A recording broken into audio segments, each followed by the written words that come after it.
Good morning, students. Have a nice day. Today, we are going to start our Unit 2 in Let's Read More. Let's Read More માં આપણે Unit 2 જોવાના છે. તમે નામ જોયું? Beautiful birds. મને બહુ જ ઇન્ટરેસ્ટિંગ લાગશે. સુંદર પક્ષીઓ.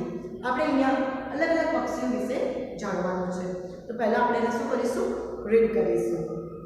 Unit 2 Beautiful birds. Birds are beautiful. They fly in the sky. They live in the trees. They sing sweet songs. Children to sing, "O little bird, fly in the sky. I shall go with you. Teach me to fly." We find birds everywhere. They live in villages, towns and cities. They live in the forests and on mountains. Some water birds live near lakes. Look out of the window. You will see a bird or two. Watch them carefully. Look at their colors, shape and size. Some birds are small, some are big. Birds have different colors. Parrots are green, doves are gray, cows and cuckoos are black. There may be some trees in front of your school. Some trees may be behind your school. You may go there with your friends. Keep your notebooks with you. Sit in a quiet place. Watch everything around your quiet room. Look in front of you. Look behind the plants and on branches of the trees. Watch the birds. Note their colors, shape and size. Find out their names, but be careful. Don't make a noise. Don't disturb them. Some birds may just fly over your head. Watch them too. Here are the pictures of a few birds. Do you know them? Here is a woodpecker. It has a strong beak. It pats its back on the trunk of a tree. It can make a hole in it with its beak. This is the picture of an owl. It has big round eyes and a small beak. It is a bird of night. Some people dislike the owl, but it is not a bad bird. It is harmless. Do you know this bird? It is a pelican. It is a water bird. It lives near big lakes. The beak of the pelican is very large. It can hold a large fish in it. The pelican is a big bird. Some pelicans are 4 feet long. Now, look at this bird. What is it doing? It is weaving its nets. It is a weaver bird. It weaves its nets with soft straws and leaves of grass. Its nest is really beautiful. Turn your page, page number 17. Meet this beautiful bird. It is the state bird of Gujarat. It is also a water bird. It has light pink feathers. It has long neck and long legs. It can fly long distances. It is a flamingo. Indeed, birds are lovely. They are our friends. Now again go to page number 69. ફરીથી page number 69 ઉપર જઈશું. Unit 2 Beautiful birds. હવે આપણે શું કરીશું? એનું ભાષાંતર કરીશું. Beautiful birds એટલે સુંદર પક્ષીઓ. Birds are beautiful. પક્ષીઓ સુંદર છે. They fly in the sky. તેઓ આકાશમાં ઉડે છે. They live in the trees. તેઓ વૃક્ષ ઉપર એટલે કે ઝાડ પર રહે છે. They sing sweet songs. તેઓ સારા સરસ મીઠા ગીતો ગાય છે. Children to sing. બાળકો પણ ગાય છે. "O little bird, fly in the sky. I shall go with you. Teach me to fly." O little bird, અરે નાના પક્ષીઓ, આકાશમાં ઉડો છો. I shall go with you. અમને પણ તમારી સાથે આવું છે. Teach me to fly. અમને પણ ઉડતા શીખવો. જુઓ. We find birds everywhere. આપણને પક્ષીઓ દરેક જગ્યાએ જોવા મળે છે. They live in villages, towns and cities. તેઓ ગામડાઓમાં હોય છે, તે ગામડાઓમાં રહે છે, નાના શહેરોમાં રહે છે અને મોટા શહેરોમાં પણ રહે છે. They live in forests and on mountains. તેઓ જંગલમાં પણ રહે છે અને પર્વતો ઉપર પણ રહે છે. Some water birds live near lakes. ઘણા વોટર બર્ડ્સ એટલે જે પાણીના પક્ષીઓ છે તે ક્યાં રહે છે? સોની નજીક, સરોવરોની નજીક રહે છે. Look out of the windows. તમારી બારીની બહાર દેખો. You will see birds or two. તમને એક કે બે પક્ષી તો જોવા મળશે. Watch them carefully. તેમને ધ્યાનથી જુઓ. Look at their color, shape and size. તેના કલર જુઓ, તેનો રંગ જુઓ, તેમનો આકાર જુઓ અને તેમનું કદ જુઓ. Some birds are small, some birds big. Some are big. ઘણા પક્ષીઓ છે એ નાના છે, ઘણા પક્ષીઓ મોટા છે. Birds have different colors. અને બધા જ પક્ષીઓને જુદો જુદો રંગ છે. Parrots are green. જે પોપટ છે એ કેવો છે? લીલો છે. Doves are grey. Doves એટલે કબૂતર કેવો છે? રાખોડી રંગનો છે. Cows and cuckoos are black. Crows and cuckoos are black. કાગડા અને કોયલ, cuckoos એટલે કોયલ, એ કેવા છે? કાળા રંગના છે. There may be some trees in front of your school. કદાચ તમારી સ્કૂલની સામે પણ ઘણા વૃક્ષો હશે. Some trees may be behind your school. ઘણા વૃક્ષો તમારા સ્કૂલની પાછળ પણ હશે. You may go there with your friends. તમે ત્યાં જાઓ તમારા મિત્ર સાથે. Keep your notebook with you. તમારી પાસે તમારી લખવાની નોટબુક રાખો. Sit in a quiet place. અને એકદમ શાંત જગ્યા ઉપર તમે બેસો. Watch everything around you quietly. અને દરેક વસ્તુ તમે એકદમ શાંતિથી જુઓ, એની આસપાસની પણ. Look in front of you. તમારી સામે જુઓ. Look behind the plants and on the branches of the tree.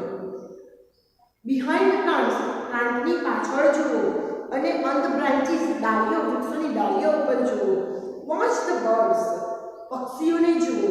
Not their colors, shape and size. તેમના કલર, તેમના રંગ, તેમનો આકાર અને તેમનું કદ તે નોટ કરો, લખો. Find out their names. તેમના નામને શોધો. But be careful. પણ સાવચેત રહો. Don't make a noise. અવાજ કરતા નહીં, ઘોંઘાટ કરતા નહીં. Don't disturb them. તેમને ખલેલ પહોંચાડતા નહીં. Some birds may just fly over your head. અને ઘણા પક્ષી તો તમારા જસ્ટ તમારા માથા ઉપર જ ઉડતા હશે. Watch them too. તેમને પણ જુઓ. Here are the pictures of a few birds. અહીંયા ઘણા પક્ષીઓના તમને ચિત્રો આપેલા છે. Do you know them? શું તમે તેને જાણો છો? હવે આપણે એ જોઈશું. Here is a woodpecker. અહીંયા કોણ છે? woodpecker છે. અને woodpecker ને ગુજરાતીમાં શું કહેવાય? લક્કડખોર. તમે નામ સાંભળ્યું હશે. તે શું કરે છે? લાકડાને કાણું પાડે છે. It has a strong bill. Beak એટલે ચાંચ. તેમને એકદમ મજબૂત ચાંચ છે. It pecks its back on the trunk of a tree. Trunk એટલે ઝાડનું થડ. Pecks એટલે ચાંચ મારવી. તેને ચાંચ જોડે શું કરે છે? ઝાડના થડને ચાંચ મારે છે. It can make a hole in it with its beak. અને તે તેની અંદર કાણું પાડી શકે છે તેની ચાંચ દ્વારા. This is a picture of an owl. હવે બીજું પિક્ચર જુઓ. આ પિક્ચર શેનું છે? owl. owl એટલે ઘુવડ. It has a big round eyes and a small beak. તેને એકદમ મોટી ગોળ ગોળ આંખો છે અને એકદમ નાની beak એટલે કે ચાંચ છે.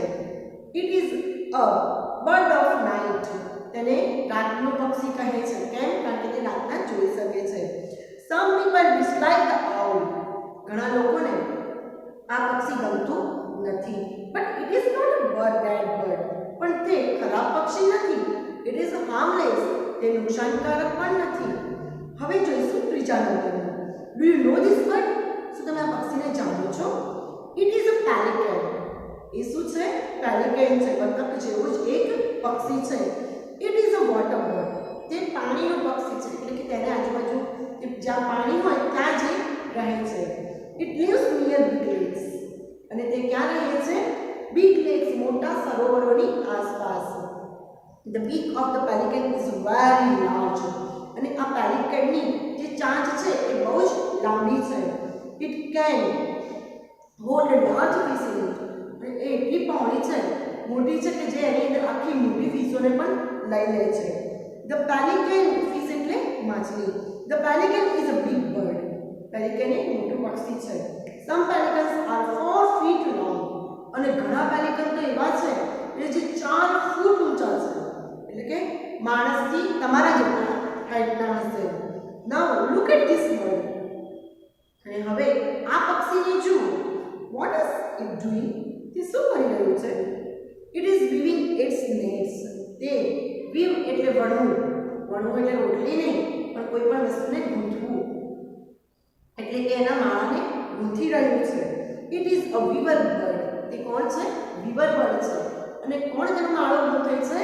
બધાને ખબર જ હશે, સુગરી. તો વીવર બર્ડને શું કહેવાય ગુજરાતીમાં? સુગરી. It weaves its nets with soft straws and leaves of grass. તે તેના નેટ્સને કેવી રીતે ગૂંથે છે? એકદમ સોફ્ટ, પોચા પોચા તણખલા હોય, એટલે કે ઘાસની તણખલા એ, અને લીવ્સ ઓફ ગ્રાસ, અને ઘાસના પત્તાઓથી ગૂંથે છે.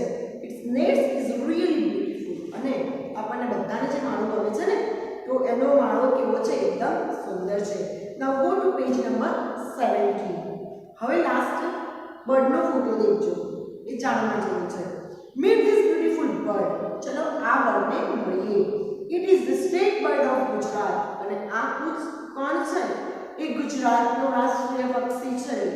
It is also a water bird. આ પણ એક પાણીમાં રહેતો પક્ષી છે. It has light pink feathers. અને તેને કેવા કલરના પીંછા છે? ફેધર્સ એટલે પીંછા. તેને એકદમ આછા ગુલાબી રંગના પીંછા છે. ઇટ હેઝ લોંગ નેક એન્ડ લોંગ લેગ્સ. અને તેને લાંબા પગ અને લાંબી ડોક છે. It can fly long distance. અને તે દૂર સુધી ઉડી શકે છે. It is a flamingo. તે કોણ છે? ફ્લેમિંગો છે. અને ફ્લેમિંગોને ગુજરાતીમાં શું કહેવાય છે? સુરખાબ. તો તમને ગુજરાતીમાં પ્રશ્ન પૂછે કે આપણું ગુજરાતનું રાષ્ટ્રીય પક્ષી કયું છે? તો સુરખાબ. અને ઇંગ્લિશમાં પૂછે તો flamingo. Indeed birds are lovely. Indeed એટલે ખરેખર. ખરેખર પક્ષીઓ સુંદર છે. They are our friends. અને તે આપણા મિત્રો છે. એની એક્સરસાઇઝ જોઈશું. Read the sentences. Find out the name of the bird. Write it in the blank. આ સેન્ટેન્સને વાંચવાના છે, અને એ કોનું સેન્ટેન્સ છે એ બર્ડનું તમારે નામ લખવાનું છે. Number 1. It can see in the dark with it's big round eyes. It can see. તે રાતના અંધારામાં જોઈ શકે છે, અને તેની આંખો કેવી છે? ગોળ છે. તો હુ ઇઝ ઇટ? તે છે આઉલ. બધા શું લખશે? નંબર 1 માં owl. OWL. Number 2. It picks in the wood and makes the nest. તે પિક્સમાં શું? વુડને એટલે કે લાકડાની ચાંચ મારે છે, અને તેનો શું બનાવે છે? માળો બનાવે છે. તો એ કોણ છે? લાકડાની ચાંચ કોણ મારી શકે છે? વુડપેકર. તો લખો વુડપેકર. WOODPEKER. Number 3. I can hold fish in its beak. હું ફિશને પકડી શકું છું મારી ચાંચમાં. તો who is this? Pelican. PELICAN. Pelican. Number 4. It weaves the nest with soft straws and leaves of the grass. Weaves the nest with soft straws. એકદમ નાજુક તણખલાઓ અને ઘાસથી તે એનો માળો બનાવે છે. કોણ છે એ? weaver bird. WEAVERBIRD. Number 5. It is the state bird of Gujarat. On the state bird of Gujarat? Flamingo. Who is this? Flamingo. Write true or false. It means T for true and F for false in the box. હવે આપણે true અને false લખવાનું છે. Number 1, the birds lives in cities. પક્ષીઓ જે cities only સિટીઝમાં રહે છે એટલે કે શહેરોમાં રહે છે. આ ફોલ્સ છે કે ટ્રુ છે? ફોલ્સ છે. પક્ષીઓ તો એવરીવેર છે. Number 2, crows and cuckoos are grey. Crow અને કુકુ કેવા કલરના છે? ગ્રે કલરના છે. That is the false. Grey કલરનું કોણ છે? ડવ છે. ક્રો અને કુકુ કેવા કલરના છે? બ્લેક કલરના. તો આ પણ false. Number 3, a pelican can make a hole on the trunk of tree. a pelican છે એ હોલ બનાવી શકે છે. શેમાં? ટ્રંક ઓફ ટ્રી એટલે ઝાડના થડમાં. એ કરી શકે છે? ના. કોણ કરી શકે છે? woodpecker. તો અહીંયા શું આવશે? અહીંયા પણ false. Number 4, a weaver bird is a bird of night. જે weaver bird છે સુગ્રી એ bird of night છે, રાતનું પક્ષી છે. wrong છે એ પણ. તો એમાં પણ શું આવશે? false. તો નાઇટનું પક્ષી કોણ છે? owl છે. Number 5, don't make a noise. અવાજ ન કરશો. the birds may come to you. the birds may come to તમારી પાસે આવશે. તો એ પણ શું છે? false છે. તો અહીંયા 5 કેવા છે? false. અહીંયા આપણે યુનિટ 2 પણ કમ્પ્લીટ થયું. નેક્સ્ટ યુનિટમાં મળીશું.